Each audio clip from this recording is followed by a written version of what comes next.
Hi,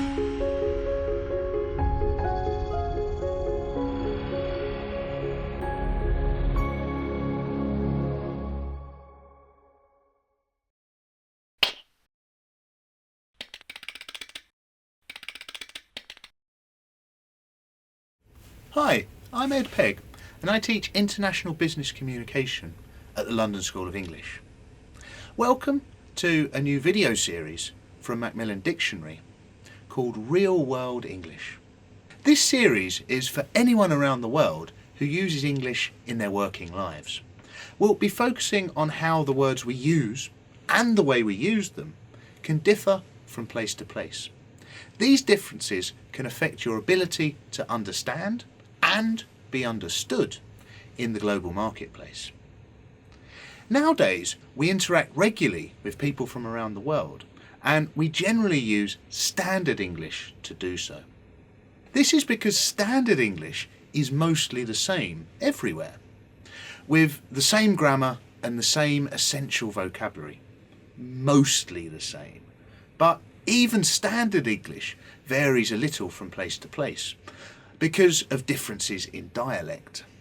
Many of these differences are quite small, like spelling travelled with one L or two, but other differences can affect communication, so it's important to be aware of them.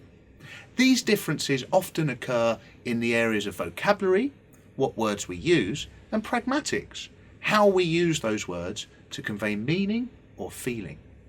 So we'll focus on those areas in these videos. English around the world has a shared vocabulary which is vital for business communication, but different varieties of English have their own phrases and usages. For example, if I said to you, go down this road and turn left at the robots, you might be confused unless you knew that in South African English, robots is the word for traffic lights. Things can get confusing, and differences like this matter, especially in formal contexts like business. Our videos on vocabulary will highlight these tricky words so that you won't have any trouble understanding them in context. The other topic we focus on is pragmatics, a broad field that studies language use in a cultural, social, and interpersonal context. Pragmatics looks at how language is used to express a meaning or an attitude that may not be obvious from the words themselves. These include things like politeness and irony.